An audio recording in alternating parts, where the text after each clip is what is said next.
The following episode contains sensitive topic information that may not be appropriate for young listeners, as well as religious or other views that may not reflect those of the Sirens team. Hey out there. Hey, Lindsay. Hey, Ryan. Hey, listeners and viewers. Hope everybody's having a good week.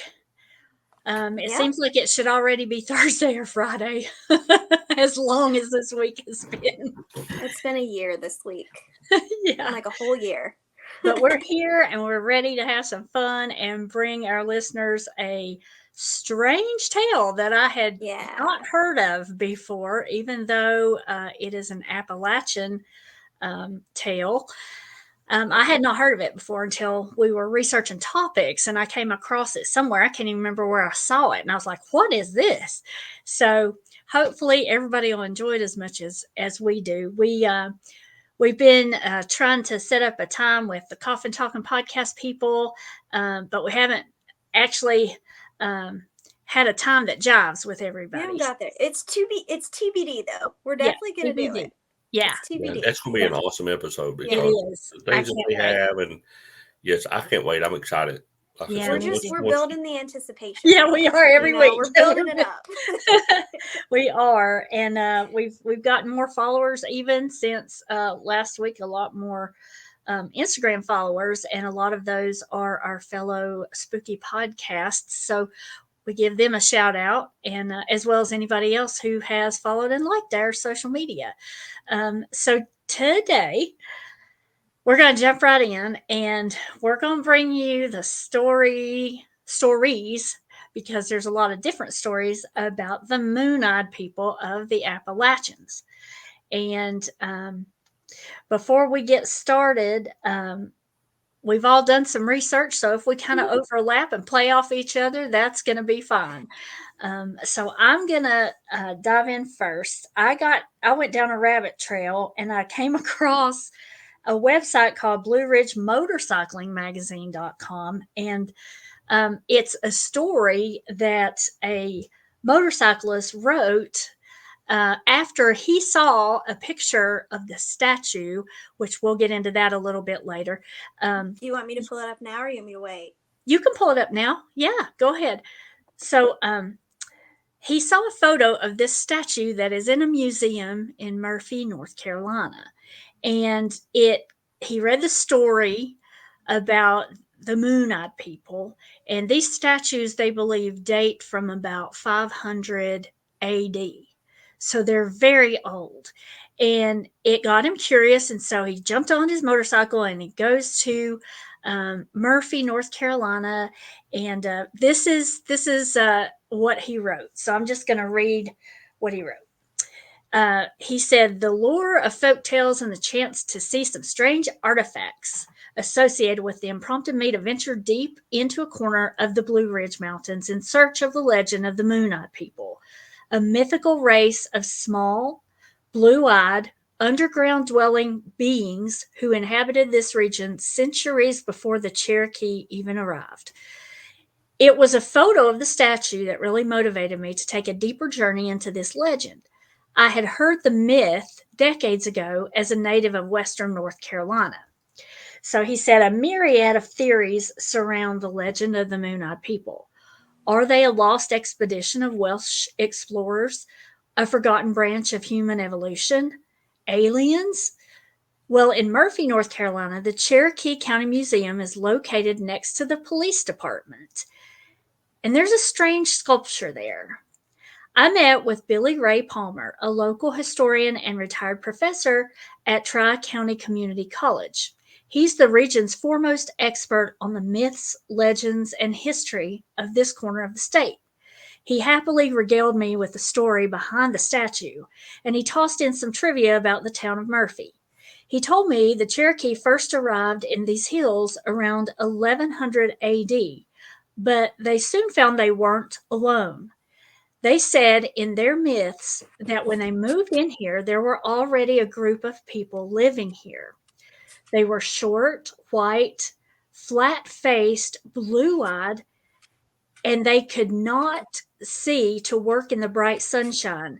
So they came out in the evening and the nights to do their work. The Cherokee then called them the Moon-Eyed People, and eventually the Cherokee displaced them or they migrated elsewhere. Now, the rivers across the southeastern U.S. often drew native people to settlements.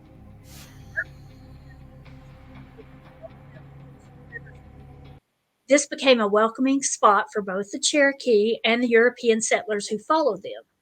Perhaps the desire to be close to water is what drew the mysterious little hominids called the Moon-Eyed People.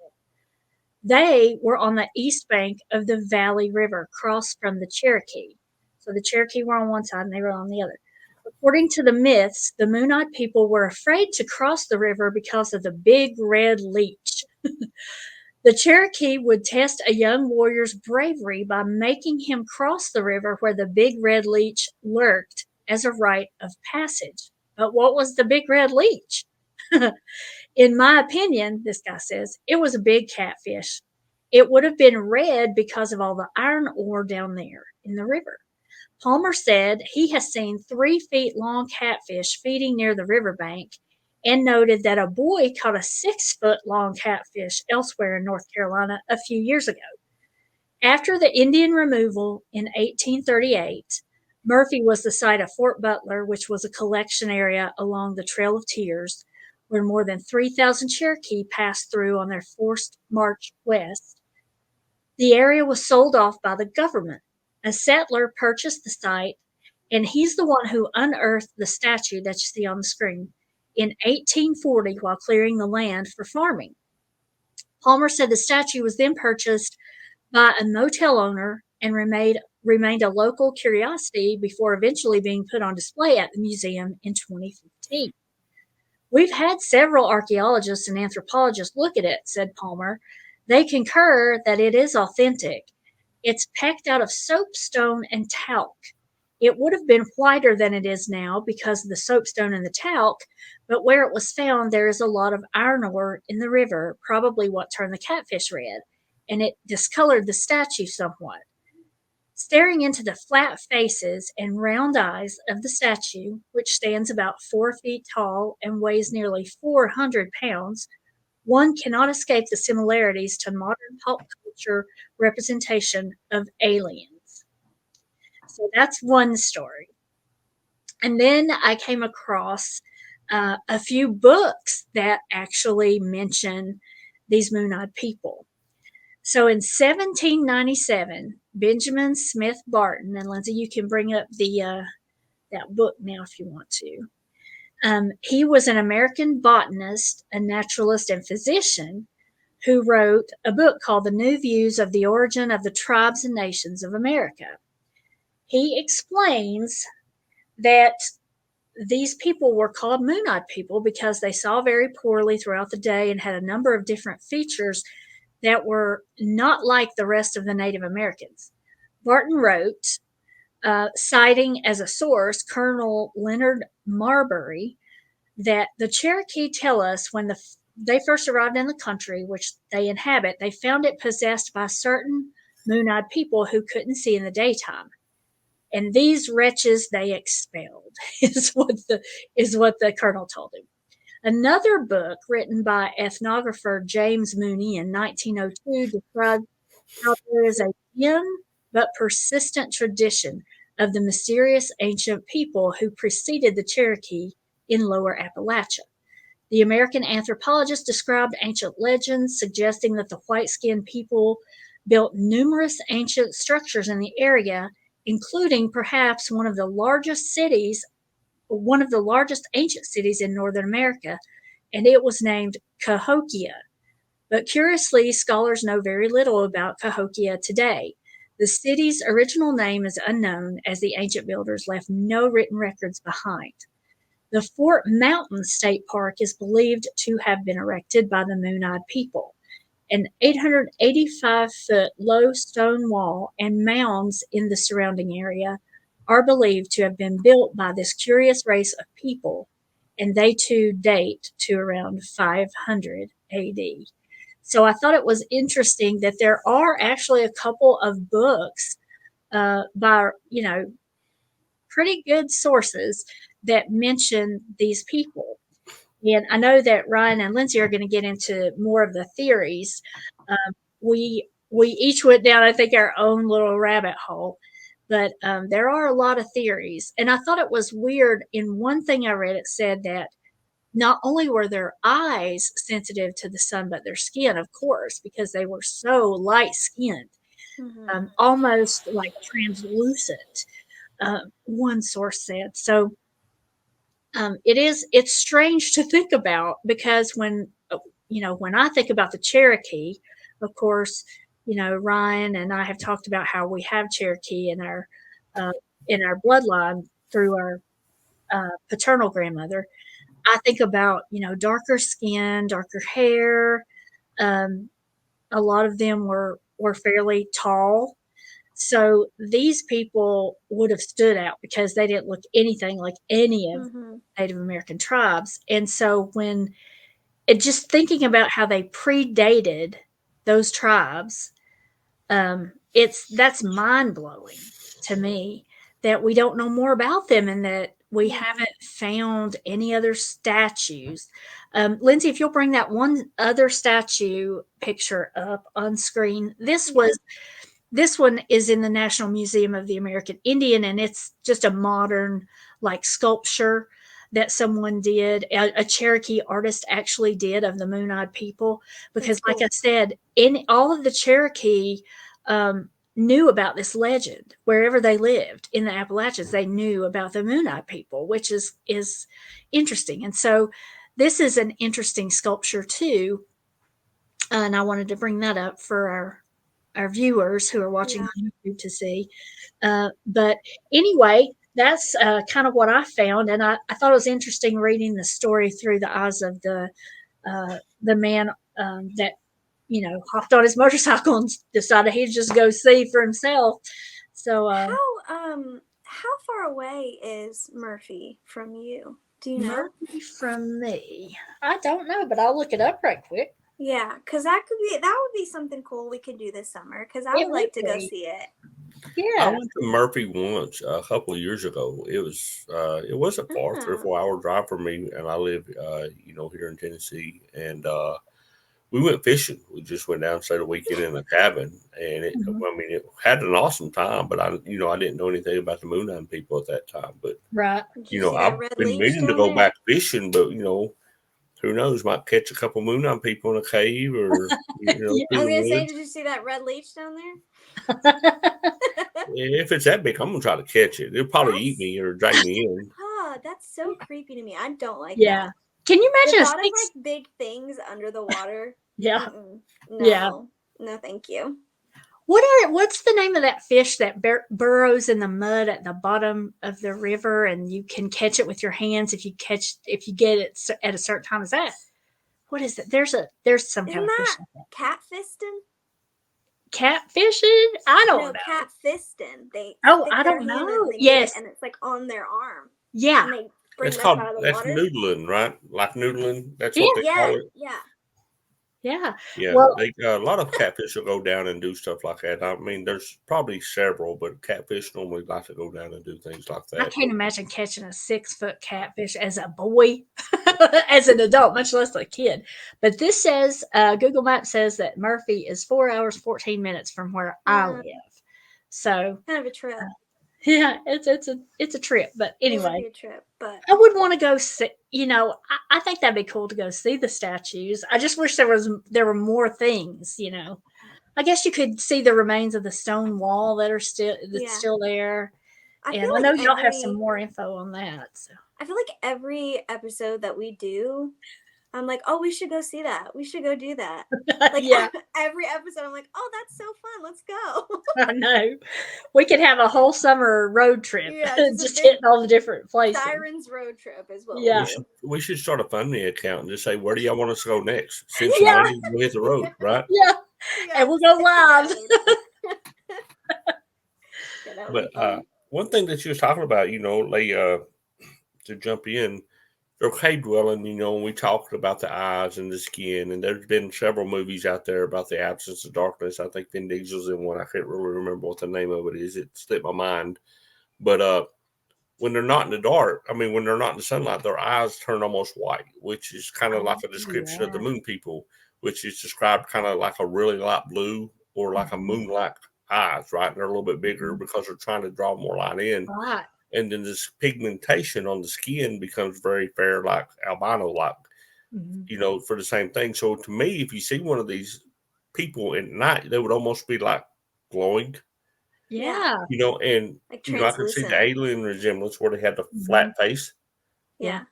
And I've tried to look or like kind of figure out some pictures and stuff, and they're short or heavy, they're like almost elf-like or leprechaun-like or, hobbit, something like that. But yeah, I understand that the Cherokee may have drove some of them out, when they built the wall that was 900 feet long, 12 foot wide, which is crazy. I mean, you're trying to keep something massive out to have something 12 foot thick, a wall, 12 foot thick and 7 foot high, and I'm thinking, that if they was completely driven out or with society and the uprising of the civilization, since they live in the caves, maybe there was not as much need for them to come to the surface anymore. So maybe there are still some things going around Murphy, North Carolina, or some of the different areas.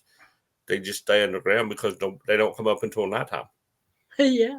And you think about it had that almost 900 foot long, 12 foot thick, 7 foot high wall.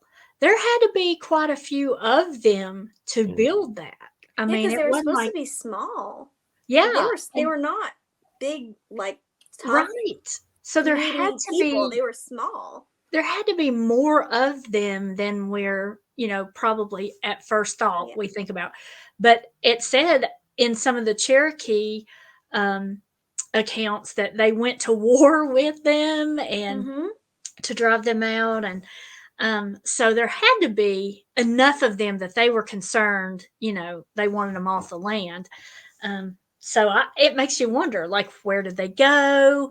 Are they still around? How many of them were there? How many of them are there now, if they're still around? But I tried to find some stories about how some people believe that they are descendants of like some kind of alien human race.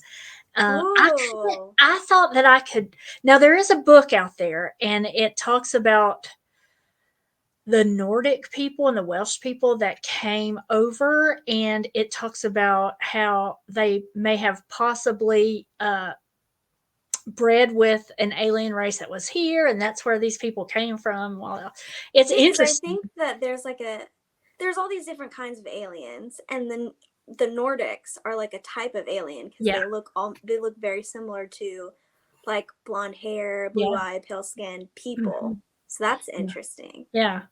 There is one book out there. I don't have it. I found it on Amazon, but I couldn't find a lot online that related to that, kind of going down that trail. So it would be interesting. I love a good alien tie-in. It makes you wonder real quick. The Cherokee Indians and stuff. Obviously, they had this feud, and they wanted to like exterminate or eliminate each other. If they only come out at nighttime, and they're 3 foot tall, what exactly damage or what were they doing to cause so much hatred or so much anxiety between them and the Cherokees, right? And also another really cool thing that I read, and this goes along with what you was talking about, the Welsh and things like that. A Cherokee chief, let's see if I can pronounce this right. Is it Oconostota? Yeah. Recounted the story of the Moon-Eyed people in Tennessee to Tennessee Governor John Sevier in 1782, who was an old man at the time. And Oconostota repeated the story told to him by his ancestors that white men had long ago crossed the Great Water, which is the Atlantic Ocean, and first landed near the mouth of the Alabama River near Mobile, Alabama. So, you hear about Columbus and stuff like that, and this is a different version of, okay, there was different people here first. So I thought that was interesting. It kind of makes you want to go down a different rabbit hole. Yeah. Like, okay, what is this? And what is it about the Moon-Eyed people that upset the Cherokees? What were they doing? Yeah, exactly. that's what was like on my mind the whole time when I was doing this research, because they're not around now that we know of. And all I could really find in that legend was how they drove them out and they disappeared. But like, why? If they're so small and they only come out at night, I don't see Yeah. what the danger, I guess, could be in that. But I mean, if they look exact opposite of you, like there's always going to be people that are threatened by what they don't, by what's different or what they don't understand. So that was the only thing I could think of, is that they just looked and acted so differently that they were just like, no, you can't be here, I guess. Yeah, Which maybe is they were awful, afraid of but them too. Or maybe, I guess they had to eat. So if they were coming out at night to work, the land and grow food, maybe the Cherokee wanted the land for that, or yeah, yeah, but all of that, yeah, is just a mystery. yeah. What else did you find, Ryan? I said just that, and it kind of made me wonder, because when I started researching that, I went down like the rabbit hole, really wasn't able to find a lot of results as far as exactly like I was saying. What was it so special about these people, or what was it that antagonized the Cherokee, or were they really Welsh? Because they did find Welsh writing on the wall that we was just talking about. So obviously there was some Welsh descendants or background there. Otherwise, the Welsh writing wouldn't be there. Yeah, that's And strange too. I'm trying to picture, because you see the statue, flat face, kind of a note, almost kind of reminds me of something like, something off Stonehenge, or maybe, Squidward off SpongeBob, even though the nose is quite not as exaggerated. So I'm trying to think or picture and draw some things. I even went on, and tried to do the AI thing to see if they would draw it, but they couldn't get it right. Yeah. I get dwarves and hobbits and things like that, and I was trying to say, that's not exactly what I'm looking for. But if any of y'all actually have a picture of one of these folks, or would like to submit something, we would love to see. Yeah. Or if you have ancestors that knew anything at the time, because some of us are of Indian descent, things like that. So y'all may have stories of the Moon-Eyed people or more that can share with us. Yeah, more information. Yeah, for sure. And I I would do love to wonder, hear somebody's story that had been yeah, passed or down. like even locals of Murphy now. Like, it almost makes you wonder Oh, if they yeah. have local legends of like the Moon-Eyed people coming out of caves and like attack. You know how there's always Yeah. local legends These mamas that go telling their around. kids, don't Yeah, wander out like the too far from the boogeyman kind house, of. and Moon-Eyed people will get you. Yeah, yeah. If you're not in by the time it gets dark, Yeah, that would be awful. true. Oh, that's funny. Okay, well, if y'all don't have anything else, I've got a lot to share Okay, awesome. about these Moon-Eyed people. Now, I've got all my research right here in front of me, because I was writing a bunch down today. But so we already went over that. For the most part, this whole idea comes from a Cherokee legend, right? There's not really anything before that, because they're saying that by the time they got there, the Moon-Eyed people were already there, and that was around 1100 AD. And like we went over, they were small, they were perfectly white, they had perfectly white skin, and they also had beards. I don't know if you guys found that. Yeah. Flat faces, had beards, very white skin. And I tried to do all this research and look up stuff, but I never once found any kind of mention of like a female Moon-Eyed person. Everything that I came across was that they had beards and they had really white skin and they had these really blue eyes, and they didn't come out during the daytime because the sun just hurt their eyes too much. And so they lived underground because they weren't able to see. Then I got a little confused because there's a couple legends, like we said, and one of the Cherokee legends, in my research, I just started calling them MEPs, the Moon-Eyed people, MEPs. Yeah. I just started calling them MEPs. And one of the legends, it says that the neighboring Creek Nation there was a war that broke out between the Moon-Eyed people and the neighboring Creek Nation, and that they drove the Moon-Eyed people from their homeland during a full moon, because even the full moon was so bright that it kind of put them at a disadvantage because it was still too bright for their eyes. So they waited for the full moon to do that because they knew they weren't going to come out during the day. And so they picked a full moon because it was still going to be the brightest possibility at night. And so it did. It put them at a disadvantage, and they drove them from their homeland. But then the other legend says that it was actually the Cherokee themselves that fought a war with the Moon-Eyed people. And their homeland was, and I hope I'm saying this right, was Hiwassee, which is near Murphy. So that was their homeland, but then they drove them out of their homeland. So it makes me wonder, were they, because they were driven out of their homeland and then they went down underground into the caves. So it almost makes me wonder, okay, were there already caves in Hiwassee that they were living in, or were they trying to live above ground for a little bit and only come out at night, I guess like living in shelters or something and only coming out at night, or had they just been living underground this whole time? Yeah. So I was curious about that, because that got me thinking.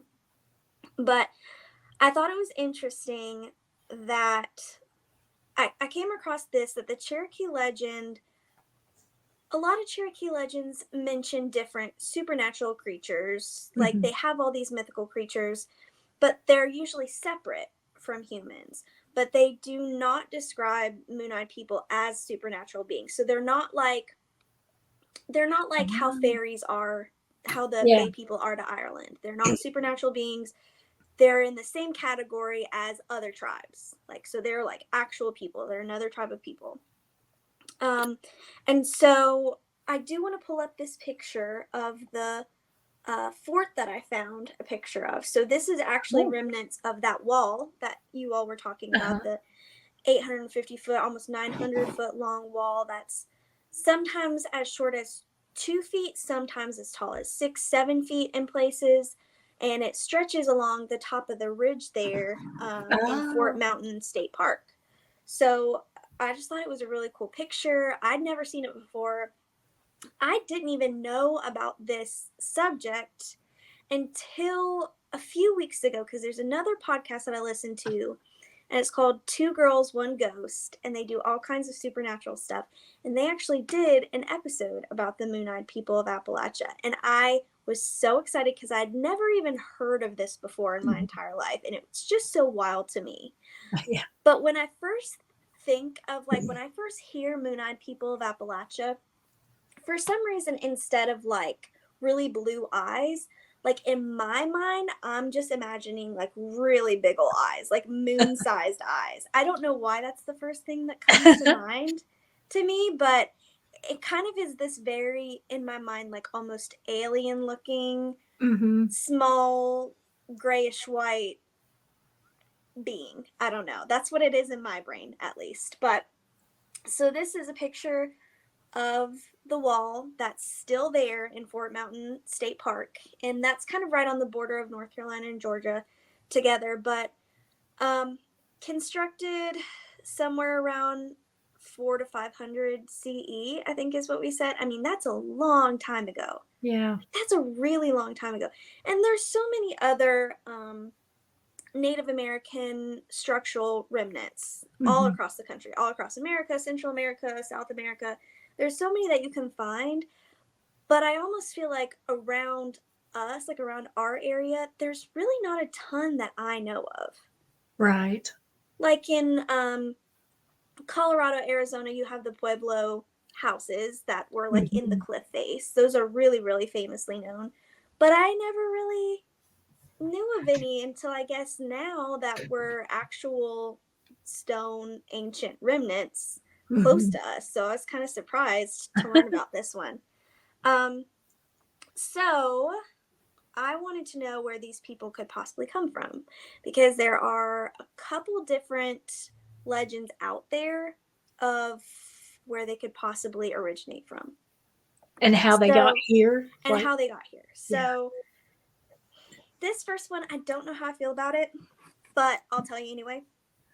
It is possibly that they came from like a Welsh legend. So, and I don't know if I'm going to say this right, but I'm going to attempt it.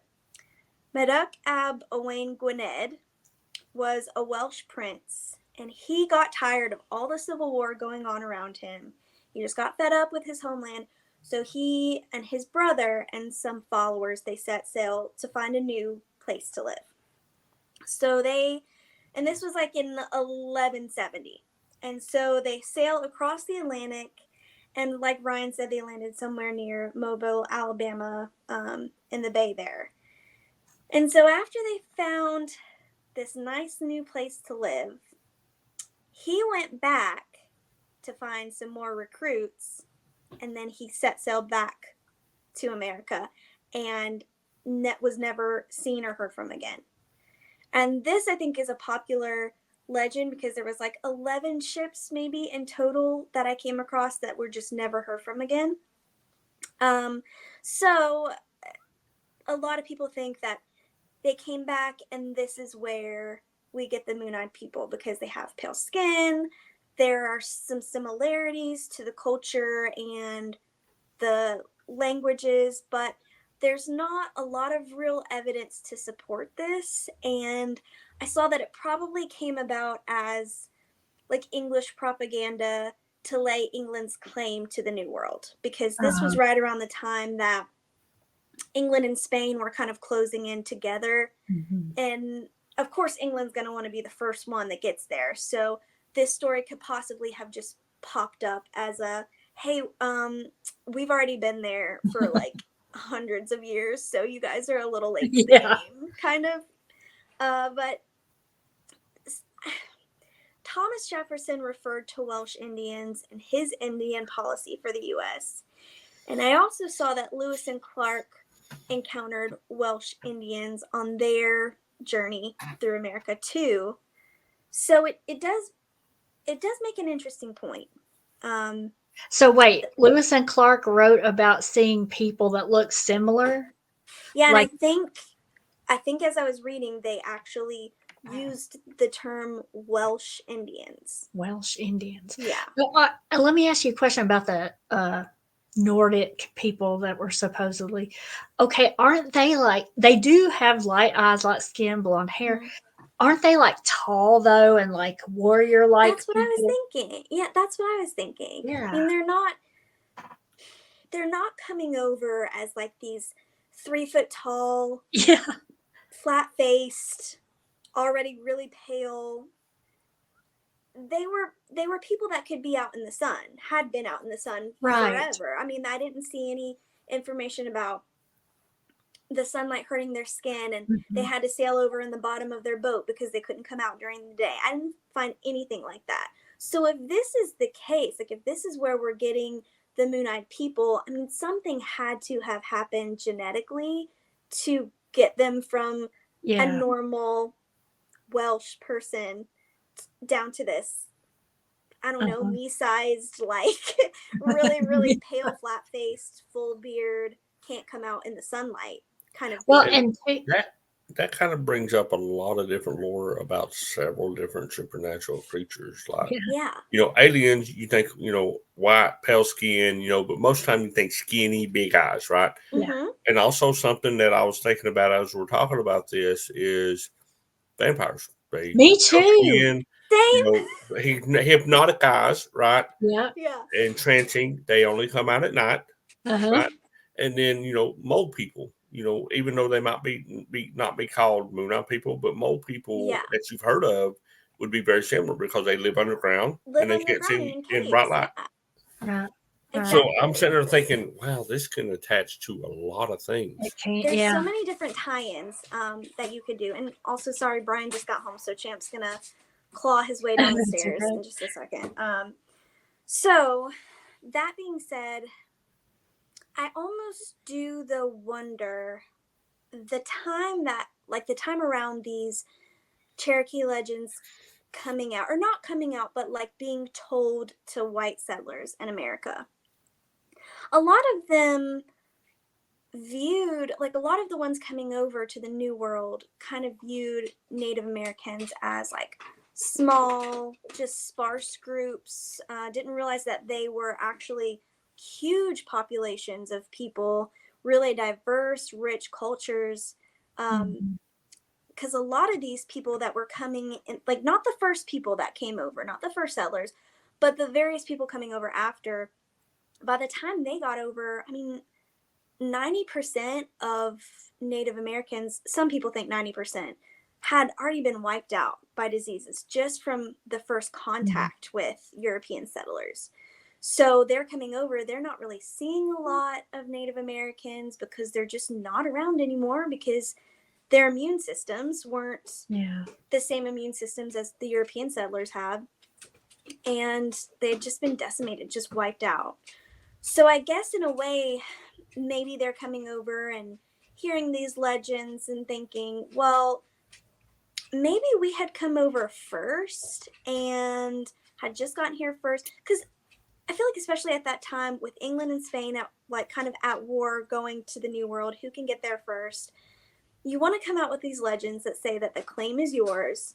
But also in their minds, I think maybe it was easier for them to reconcile that these moon-eyed people were possibly their descendants because they had white skin and they didn't look anything like the Native Americans. And so possibly that's how they explained it away in their brain. But like Ryan was saying, the Cherokee chief Conestoga, he told the story to John Sevierville, you know, we love a good Tennessee moment, in 1782. And he told the story about these Welsh Indians. The Welshmen came over, and then when the rest of the settlers came over, like years later, they did see similarities between their cultures. They had a lot of the same building styles as the Moon-eyed people. Like they saw similarities with the wall. They saw similarities with their languages even. And then, you know, pale skin, blue eyes. But I also, like, I'm conflicted because I also think that giving all of this credit to the Welsh settlers kind of just takes away from the fact that Native American tribes could have also done all of this. Like it could be a different branch of Native Americans that were just, we didn't know about because it was so long ago. And that, yeah, they had all these buildings and they had these languages, but Native Americans had been doing that for hundreds and hundreds of years before European settlers even came over here. And they've been doing it better a lot of times than the Moon-eyed people because their wall is still there, but there are a lot of other archaeological structures that exist in like a better state. So it's not that Native Americans couldn't do this. I think it's just in those settlers' minds, to them, they couldn't. It wasn't a possibility because they were, you know, not as intellectual as them. They weren't really thinking that they were the smartest people or that they could have languages or have culture. And I just think it's doing them a disservice by thinking that they came from the Welsh and it could only be from Europe that this legend comes from, you know. But I will say the chief Conestoga, he did kind of tell that story as well. So I don't know. Just food for thought. And hey, I wanted to add something. You know, when you were talking about Lewis and Clark, they were so detailed in their journals that if they had come across them, I mean, if they had thought the Moon-eyed people were these Welsh Indians, I mean, that they looked so different, like their height and their build and everything. Yeah. I think that Lewis and Clark would have said, describe them, you know. Oh, absolutely. Yeah. And so it almost makes me wonder, like, if the Moon-eyed people were descendants from the Welsh, did they somehow have influence or like intermarry with another tribe at some point and had like spread languages that way or spread influence that way? But I don't know. Like I couldn't find any mention of that anywhere. Yeah. But there's just so little out there. yeah, there's not a lot out there, but I just don't think it should be written off that this could also be another branch of, like, another tribe of Native Americans that Mm-hmm. could stand entirely separately from the Welsh influence. Mm-hmm. It could very well be. I mean, there's similarities in other languages worlds apart, so you Yeah. never know, you know. But also, and I kind of made a note when you said it too. Who was out there calling them these wretches? Who called them that? Yeah, the guy that wrote the book was quoting, and I guess that's how the Cherokee thought of them, as wretches, and so I just wish that, like, I'm glad that they have legends in the first place because it does make for a very interesting story. But if you are going to war with them and you're out here just like straight calling them wretches to their faces, like, why? Like, let me know. What are they out here doing? They're just out yeah, here causing chaos during the night. Like, yeah, what is going on? They're like little garden gnomes that only come yeah. to life during the nighttime, like steal all your crops. Like, what's going on? Well, when But Ryan there's said nothing. vampires, I thought, well, maybe they had a legend that there were vampires, and they were afraid that they were vampires because they only came out at night. And what did they eat? And I know, but it also makes me curious because they didn't write about them like they were a supernatural right, being. They were like, hmm no, this is another tribe of people that we're getting rid of them. They're wretches. They're out here making our lives worse. I yeah, just really want to know why. But there's yeah, not really, and if that's more of like a, and this isn't a huge main part of Cherokee culture. Like, it's not. right, This is just like a short little side story, like cliff note. This was hmm a thing. So if I wonder if there are more like oral stories that have just been passed down orally that haven't been written down anywhere yeah. that people out there know of. And if that's a case, like, anything new that we haven't said about these moon-eyed people, please let us know because I'm very curious about Yeah, them. me too. Like, I want to know everything about them. Anyways, so in the 19th century, let me add this back up here. Okay. This statue that we talked about first. So in Mhm. the 19th century, a farmer dug up this statue of these two small figurines on his land, and he actually dug it up and took it back and propped it up against his well house for a long time before it got put into the museum or donated to the Ah, museum. And it's just so odd looking to me because it's obviously carved out of stone, um, but we're never going to know who made it or why they made it, or if it's even like, is it even a moon-eyed person? Like, is that what it's supposed to be because the face is flat, or has that just happened naturally over time? Like, were there more details on this, and it ah, just got eroded? Or I'm very curious about it, but at the same time, I feel like it could also maybe just be a depiction of humans that an artist was wanting to make at the time. mhm. It's just we're never going to know. And that's one thing that gets me. It always gets me about art history is that the really really old stuff like this, we're never going to know what it is. Who is Yeah, it supposed to be? Who made it? Why did they make it? How long did it take them? What's the yeah. title? Did they name it? Did they name it something? Where did they put it in their lives? Did they display it? I just have so Mhm. many questions. Or, a lot of cultures make statues and things of the gods that they worship, right? Yeah. And so I Yeah. had that thought too because it does look humanoid, but it almost looks like it doesn't have any arms, but maybe they've eroded away or they're like tucked behind them. I don't know. But they have these legs and these Yeah, tiny their feet. little legs.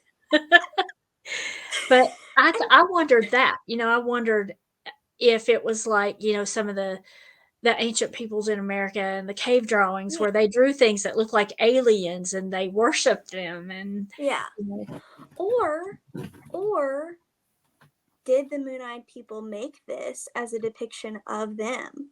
oh, that's another idea. Yeah. Because, and I wish that I had pulled it in, but I found a picture of it, like it displayed in the museum, and it's not big. Like, it's almost like a moon-sized person's height. Like it's like a good 2 or 3 feet. Okay. It's small, but it also makes me wonder why are they attached? Uh-huh. Are they supposed to be conjoined twins? Like I read in one of the things that I read, it said that some people believe they are conjoined because they represent the two rivers that met there. And one river was larger than the other. So therefore one of the statues was taller. And the statue. Yeah. Okay. Yeah, But, I like that. I mean, yeah. I love a good explanation for the questions that I have. I love it. Because and whoever was making this could very well have just made one person. Uh-huh. It would have been so much easier and faster to just make the one person, but they made two for a reason. And if that wasn't the reason, what was the reason? What was the reason? Is it supposed to be depicting a moon-eyed couple, maybe a male and a female? I thought that because one was taller. But where's the beard? Yeah, exactly. And did the women, I mean, not women, but the females, did they have beards too? Because like, you know how in Lord of the Rings, isn't it Gimli who's like the females also have beards? Oh yeah, I forgot about that. Didn't he say that at one point in Lord of the Rings? So it kind of made me wonder because I couldn't find anything about a female moon-eyed person. So it kind of made me wonder, like, did the females also have beards? And you said, okay, we can't see a beard in this statue, but maybe it was like a little goatee-like thing. And just kind of wrote it away over time. Yeah. I don't know. Yeah. That would be interesting to know too. It's definitely a very primitive, very early, like primitive depiction of a human. And it said it was pecked out. So somebody spent a lot of time, whoever created this spent a lot of time carving that away. Yeah. Yeah. A lot. I mean, that would take so long. I mean, that's stone right there. And obviously it's probably, I don't know if fossilized is the right word, petrified is the right word, but it's over time, obviously, like solidified more than it originally was. Yeah, so maybe it was a softer stone to begin with, but talc is pretty soft, it's not as hard as the others, but I would have liked to have seen it when it was like first made and it was white and whitish and not discolored like it is now. Yeah. I'm very intrigued by this little statue. I am. I wonder if they have replicas in the gift shop of this museum. Oh, that's a good question. Because I want to get one for my classroom. And then when my students ask me about it, I can be like, have you heard of the moon-eyed people of Appalachia? Yeah, I didn't think you did. Listen to this story. Go listen to my podcast. Yeah. No, not really. Well, we've covered a lot of the theories. Were there any others? I have a couple other ones that I don't think will take too long. But I went on a short little dive on Reddit because Reddit always has something to say about everything. Yeah, they do. So the first comment that I found, and I didn't find a lot, but the first one that I found was from Trail Snail Princess. Trail Snail Princess? Trail Snail Princess. And she had commented on, because somebody had posted and was asking about moon-eyed people and if anybody knew anything about them. And she said that according to her grandmother, I think, Chimney Rock is said to be inhabited by the moon-eyed people. I don't know if they think that Chimney Rock was built by the moon-eyed people or if it's just inhabited. But according to her grandma, they're said to be good spirits who protect cave systems in the Appalachian Mountains. Huh. Which kind of goes against what we know that the Cherokee thought about them. To me, this puts them on more of a plane as like fae people. Mm-hmm. Like they're the good folk. They're good spirits that protect the cave systems. I don't know. That maybe one was a different take. Yeah, that is, and it shows you how over the centuries they could evolve into something supernatural. Yeah. Yeah. I'm not going to leave with my questions yet. I found one more. I just happened to come across this, and I didn't find this as a theory for any moon-eyed people associated things, but I thought it was interesting. Okay. So I'm not going to put the picture up just yet. The Kuna Indians are a small indigenous population in Central America. They're located in the province of Cunayala, which is made up of about 400 mini sand blast islands off of East Panama. Okay. Now, these people have the highest rate, I don't know if I can say this, of Aculocutaneous albinism in the world, the highest rate of this specific albinism in the world. And they're often called moon children and are said to have special powers and hold prime positions in their community, like shamans and leaders and doctors. Mm-hmm. But there's not a lot of medical research known about them because it's just such a hard community to break into. They really pride themselves on being tight-knit, on community. They haven't really gone out as a people. You can go to the islands, of course. It's not like that one island that the natives don't let anybody, it's like illegal to go there. They don't let anybody come to the island. They'll shoot you and kill you. These people aren't like that. They just kind of, I don't want to say shun, but they aren't big on like the westernization because they have their own culture and their own community. So it's not something that I think they really need. To me, out of all the theories that we've heard, could a break off of this tribe have traveled northwards in search of a less harsh environment? Because they're down there in Panama. Like it's tropical, it's hot, it's sunny. If they have light skin and the sun hurts their eyes, maybe they're thinking, okay, yeah, our people are here, but I want to see if I can find a better place for us to live. And so maybe they broke off and went and explored, and maybe they found a cooler, shadier, more beautiful. I mean, the Appalachian Mountains are beautiful and cool a lot of the year. Cool, cold a lot of the year.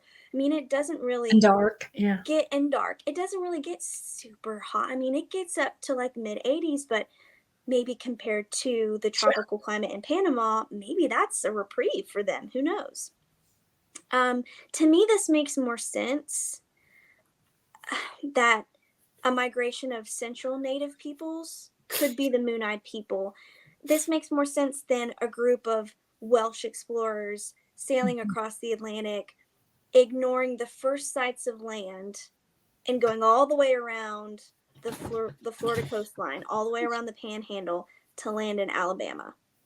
So you're telling me they're seeing land, they're seeing the East Coast, they're coming over, and they're seeing the whole Florida coastline, but they're thinking, no, let's not land there yet.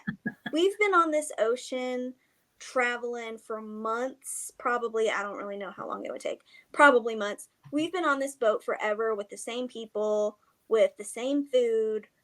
We're going to see this coastline and we're not going to try to land. We're going to sail all the way around till we get to To me, that makes less sense than this Native American tribe. Now, I'm not saying that this is exactly what's happened and this is for sure, but here's what some of their people look like. So, oh wow. Yeah. So they have obviously the highest rate of this albinism in the world, but I mean, that doesn't mean that they have other types of people there. So you can definitely see the Native American influence, like they're Central Native Americans, but you're seeing that really pale skin, that really blonde hair. And it kind of makes me wonder too, because a lot of times when somebody has this albinism, they either have like purple eyes sometimes, really, really, really pale blue eyes sometimes, just various colored eyes. So maybe this tribe comes up through through the coastline to America, maybe kind of finds other tribes to blend with, and genetically something happened to turn them into these really small, I don't know. Well, they're not big in this picture. Well, these are kids, though. A lot of these yeah, are kids. but is this person on the left, far left in the back? They're not even that tall. I'm not sure. I just found the picture. I didn't find names or anything, but I don't know. It just cool. it makes me wonder. Yeah. It just makes me, and I didn't find anything about that being a theory anywhere. But I thought it was interesting. And this guy, this is Chief Conestota. That's who that was. I forgot to pull his picture up. I don't know what Champ is mad about. I have a question. While we were speaking, some things came to my mind, and it may be like way, way off because my mind's out there anyhow. What if, like, the people who made the wall and stuff, what were they, just like a regular tribe of Indians? But the people they're calling Moonan people, there was just very few of them, and they come out at nighttime like mystical aliens or a supernatural type being, right? Or they were some of those, right? Because it just kind of makes you, how many were they? And they had to be so significantly different. Yeah. And because Cherokees, they're normally a tough tribe, they're hunting tough like that. There has to be a reason why they want to exterminate or abolish, these people, right? Mm-hmm. And when she starts talking about, what was the word that you said a while ago, Lindsay, that they described them as? The Moon Children. The Moon Children. Yeah. No, not Moon Children. The Cherokee people, they wanted to eliminate these. The wretches. Oh. Yeah, the wretches. So I'm thinking, okay, moonlight, wretches, they're a pain. So I think cockroach, like when the light comes on, they all scatter. Yeah. They only come out at nighttime. So to me, that's what I'm thinking, okay, what would make the Cherokee say that? So to me, that's what popped in the head. To the Cherokee Indian, they were like cockroaches. Yeah. They only come out at night. They're a pain. When the light hits them, they disappear. A nuisance or something. A nuisance, yeah. Yeah. Yeah. Or here's another theory that ties into what you just said about, what was the tribe we last talked about? The Central American? The Kuna Indians. The Kuna Indians. Okay. So what if some of them did break away, come north, and they would have brought their own culture, right? And you said that the people who didn't have this albinism in the tribe called them the Moon Children and said they believed they had special powers. Mm-hmm. So what if the ones, it's just, hypothetically, that came north and settled and came into contact with these other, the Creek and the Cherokee tribes, and they were like, yeah, we got special powers, we got magic powers, and maybe they were afraid of that. Yeah, maybe they were felt threatened by it. Yeah. And they were weird anyway because they only came out at night. I mean, and the Cherokee, they had all kinds of supernatural folklore. Yeah.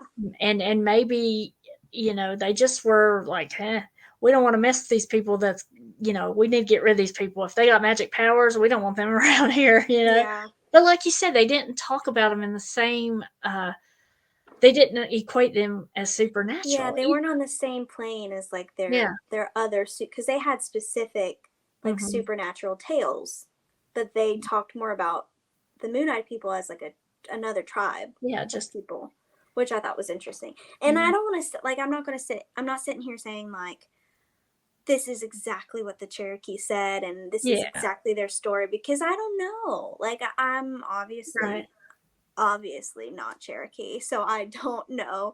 But you do have Cherokee that she runs. You got that Cherokee blood. You can't see it, but you can't see it. That's because those Scottish genes were real strong from our paternal grandpa. Well, so these are my last questions. These are my ending questions, my burning questions for this topic. Okay. Number one, why were they attacked and annihilated? I just don't think we'll ever know for sure the exact right answer to that. And that, to me, is like my number one burning question, because if they hadn't been attacked and annihilated, would descendants of this tribe still be around? Would they look similar? Would they have completely different oral tales and cultures? Like, I just think it's a shame if they were annihilated. If they were not annihilated, if they just drove them underground and they disappeared, are they still around? Like, where are they? Are they still in some cave system somewhere and they've just been down there this whole time and have never come back up to the top side, because the last time they did, they got pushed away and wiped out? I mean, it makes you wonder. It does, because there's so many, especially if you watch shows like Missing 411, you know that there's these huge cave systems all over the country that kind of correlate with a lot of missing persons reports. So it makes you wonder, that there are cave systems out there that are so long and deep, just miles and miles and miles. So is it possible that these moon-eyed people who were trying their hardest to get away from the sun kind of just decided, you know what, we'll just make a life down here and we'll never come back up? It's a thinker. Yeah, it's a thinker. It's a thinker. Well, anyways, that's everything I have. Those are my questions. I think this is so interesting. Mm-hmm. Maybe not as scary as we're used to, but it's really, really mind-boggling to think about. And you were talking about caves. I know in Kentucky is one of the largest cave systems in the world, Mammoth Caves. Mm-hmm. It's like 400 miles long or something crazy like that. Like a whole world down there. Yes, exactly. And wow. That most people would never go in. I mean, there's those explorers and those people that like spelunking and that like to go and fit in those really tight places where you can't even move. But I will never be one of those people. Me either. Not Ron, me. what kind of questions do you have? I mean, I feel like, again, we're left with more questions than answers. Yeah. Always. I agree. Like I said, I just want to reach out because there's got to be somebody out there that knows more about this, right? Mm-hmm. And I agree with Lindsay and yourself as far as I want to know the rest of the story. Why were they so hated by the Cherokee, right? Mm-hmm. What made them go underground originally? What was their purpose? I mean, why did they go underground in the first place? So, and yeah, there's, like you said, it just, everything that you look brings up another question, pretty much like a lot of our podcasts, right? Yep. Uh-huh. But we do try to get to the bottom of it, and there's people out there that know the answers, and we hope they reach out to us. But this is something original that, I mean, I think I've seen those statues before, but I never really paid much attention to them. Mm-hmm. Because you look at them, to me, they kind of look alien-like, or like, mm-hmm. And like most people that make statues like that, that's something they worship, like you guys touched on earlier. Mm-hmm. So it kind of makes you wonder, like, okay, like the cave system, where does this thing go? It could be a whole civilization under there of these people, of this, different culture that we have no idea about. Yeah. Well, my burning question is, I had not heard about that, about the Kuna tribe and their albinism. And my question is, I wonder if in their culture they have any stories about, some of them many, many, many, many years ago left and went, north, and we never saw them again. I would love to know if they have any kind of legends like that. It's interesting. All the theories are. Right. Or the people underground, they have stories of the surface world, right? Like you see on these different movies. Yeah. Oh, you don't want to go to the surface world. It's forbidden, and you see like the teenagers going, what are you doing? I'm going up to the surface world, Yeah. Okay, now I want a movie about moon-eyed people coming to the surface. I definitely do. Yeah, that would be interesting. And you know what? We didn't even really talk a lot about how alien they sound and seem. Mm-hmm. Yeah. Like I could have really gone hard with the alien thing, but I was like, no, you know what? I'm gonna chill on the aliens for now. Well, I tried. I couldn't find tie much aliens into everything, but I'll calm it down. The one thing that is I think the most interesting to me, besides how they looked, how they were physically described, is that, you know, we don't know like what they ate. We don't know. There's so much that we don't know about them, but it just I'm wondering, did they like come up and harvest crops like normal, or did they like hunt like normal but it would be really hard to hunt during the night, because unless you're hunting nocturnal animals, right, animals are sleeping. They're not out walking around eating. They're asleep. So it does make me wonder how they got their nutrition and survived. Well, and they could plant and grow at night, you know, and water at night. A lot of times the almanac will even tell you, go plant this by the light of the moon, or, you know, things like that. So they could have, but it does make you wonder. I mean, they had to hunt. They had to have protein of some sort, right? Yeah. But I read somewhere that if you didn't have anything except sweet potatoes and peanuts, you would get all your vitamins and minerals that you needed to survive. So that's 2 foods. No, I read that somewhere. I don't know, you know, if it's 100%, but you could get most of your daily recommended. Huh? It's probably true for somebody. I don't think it would be true for me. I don't think I could survive without like French fries. I also have another question that I kind of come up with earlier. You know, when you talk about the Cherokee attacking them at the full moon, where it's at its brightest, where it would do the most damage, right? But I had kind of scanned over some of that when I was at work or on break. You know, I didn't really get a dig into it. And when I first read it, I was like, okay, they only come out at nighttime. Why would you do it when the moon was out?